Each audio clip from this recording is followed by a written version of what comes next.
хар гард химээх дархан лувсан гов. Даал амтны өргөнөөс савж унах шахан гарчээ.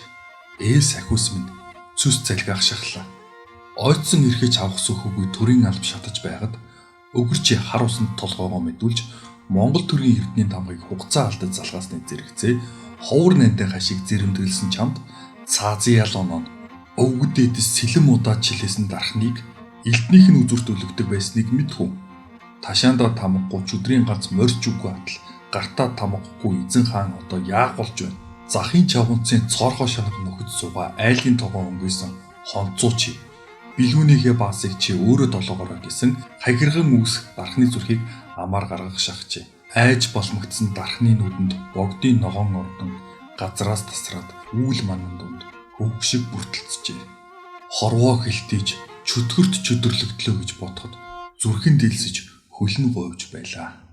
Зоригт вангийн зоргоороо хихэрсэн энэ тийрэн хидийдээ чулууны дарах мэддэг болсон юм бэ. Чулуун сэлбэр гэдэг чинь хүр чулууг лантугаарт элсэгтэй адилгүй.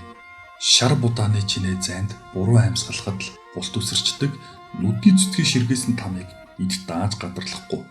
Хаш чулууны хор могоноос ч дор гэдгийг миний энэ хавгансан харгаар хилээд өгнө. Хил хөдлөх амар, гар хөдлөх хэцүү гэж айх эмээх хорцог зэв үзэх зэрэгцэн луугар дархан дороо байж адав.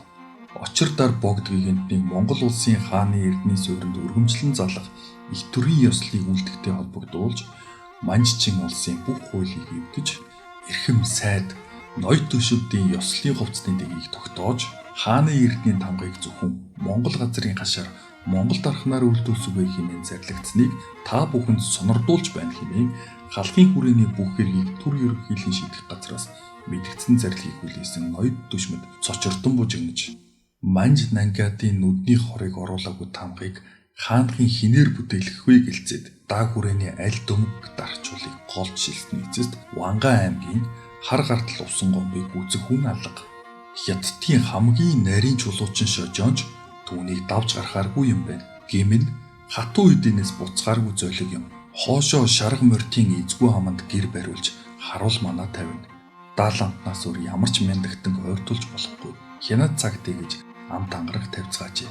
Бүүдгэр шүнс сүүшиг гэрэлдэг цав цагаан хаш чулуу болго чанд хатуу зараалтаа ихэстэйдэс халах дөрөв шав тавын олон гушуугаар илж тоглож тамтгаа зайтал хайгаадч цагаан чулуу бүхэл бүрт толботой цэгийн чулууч олсонгүй. Монгол газар орон хэдий баянч гэлээ дан ганц цасан цагаан хаш чулуу байдаггүй юм байна гэлцээд бүгд цөхөрчээ. Тусгаар төрийг дэлхийд даянд тунгаглан зарлах үлзий төдөр ойртох тусам хоолой тэглэсэн яс шиг хясланд орогдох үеэр нар ургах зүгийн оцол сансар хэмээх уулын өрөөс холцгүй цагаан хаш олсонд ихэс дэдсгүй хөл алтан баярлцгааж богд гигантэндээ нүүр бардам бараалгажээ. Тамийн үдний тотгонд бүдэрч ялд ойдсон хар гартал увсан гов хэсэг үйлгэртэй зогсноо дүүрсэн хэрэг дөнгөйсөн толгой өгөхийн мөр ялгаа юм. Богд гигантнээсээ адис хүртээд хар толгоогоо ахуулъя гэсэн эрс шийдэн бодол гинт хатглаа. Богдын ногоон ордны үүдэнд очиод зоргоороо зүтгэсэн дархныг үгэлгүй бүршиг дайрдаг чи хаанхын хин гихч вэ?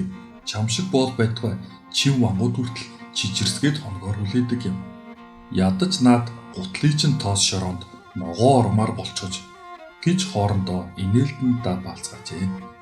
Яран хамарт олгоо толгой та нарт ёсон бусаар загдах хүн би биш. Богд гигантэнд бараалгах тэнгэр заяа төрийн луугар дархан гэгч нь би бай. Хүрдэггүй тэр хүнд хөрвөл хүзүүн төр чинь хүч шатаа шүү гэж омогдохдоо зэрэгцээд дархныг оруул гэсэн ордны совингийн дуу хаалганы цаанаас сонсогджээ. Тэнд эндгэж шигсэн тэмээ шиг болгоо амтныг хутагт маань юуны учир залуу хэмээн харуулынхан гайхан шогсорцголоо. За таны тухайч бацаахгүй яриа сонслоо. Газрын ганц нүд шиг хаш эрдэнэ олдлоо. Ганц лут дархнаач оллоо гэлцээд байсан нь таны гараар дуусгар болсон гэв үү? Тунчиг бацаахгүй хэрэг мандхан дээ гэж жавцан дан бутагт хамрын тамхиа эрхийн хуруунд дээгүүрээ нуруулдангаа сүмгэр нүдэрээ цаанаа л нухацтай ширтгэд торхийг чимээгүй битүүд үнсгэр ордны яраас нь зулж энэ үгнээс дайлдрах шиг санагджээ. Богд тамгыг эргүүлэн тойруулж бүр тэгснээ нүдэндээ тулган бичээс бүрийг амандаа уншснаа сая л тэргүүний өргөд Энэхүү гурван бичиг үсэгт ямархуу өө эндэгдэл гарсныг олж харсангүй гэвэл оройн дэд очиртар бурхан минь өршөө. Энэхүү хар гарт миний үлдсэн нүгэл бол хаш чулууныхаа яалтгүй өчүүхэн зайд хавчигдаад соёмныхоо орой багталгүй тамганыхаа хүрээнээс халигчаад даалгамтнаас айхтар хүнд ял сонслоо. Хараалт зүрхээ хатаалгаснаас хавханд хөлөө хатаалга гэсэн үгтээсэн билээгээд өвдөг сөхрөн альшаа газрын эрийн хивсэнд хамраа шүргүүлэн мөрөглөө. Мөө мөн гэж өртөө өгүүлээд тамгыг дахин нүдэндээ тулган тонгоож тогтоон харснаа. Хөхөлбөр бур царайнд нэгээ татаж усан болор шилээ авч нэм хилээд өчүүхэн зайд хавчигдаад халигаачихсан гинэ гэснэ. Дархан та бид хоёр адилхан юмсан уу? Миний бие ихэд Монголынхоо газар нутгийг давчуу орон зайд амьсгалд авчдаад дотор хаарлан бачуурч явдаг юм аа. Технэхөө энэхүү соёмны оройн галны төлн таманыхаа хүрээний гадна гарчихсан нь миний цээжинд нар гийгүүлэх шиг боллоо. Гал өөдөө ус урууга гэдгээ. Улс орны минь хил хязгаар хааш хаашаагаа тэлж Чингис богдыг шиг Тэнгэрийн онцаг шин тулгар дүрд маань ахин гэрэлтхийн ерөөл оршжээ хэмээн машид бэлэгшээлээ. Хорвоогийн үйл бүхэн цаанаа учирч амцантай. Дархан та Монгол төрийн хаш эрдний тамгыг Тэнгэрийн бошготой хамтран бүтээжээ гэж тааламжтайгаар мишээсний аманда тарин шившээд тамгаа гарц зуугсан сангийн бохир дээгүр гурван эргүүлсний өмнөх арслан хөлтэй хүрэн зандан ширээнд заллаа. Оройн дэд гончгсөн мөн өршөө. Шин дүрдөө үеийн үед зайршгүй нүгэл үлдчихлээ хэмээн төмөн гэмээгүүлээж хар толгойнхоо оронд хар гараа завчууд ийгэж эрс шийдсэн минь. Тийм үү. Манай цэрэн чимэд даалгамтан болоо гадна дотны жаврыг хаасан төрийн гурван сай тусгаар их Монголоо даян тунхаглан зарлах төрийн их ёслолыг нуруунд дээр явсан. Боохоч буруугүй, бор төлөгч буруугүй гэдгсэн билүү. Даалгамтан төрийн их тамга үлдсэн дарахны нэг бол цаазар аваач эстэгээс насан туршид тижэн гэсэн гэв. Тунгаахал үг байна.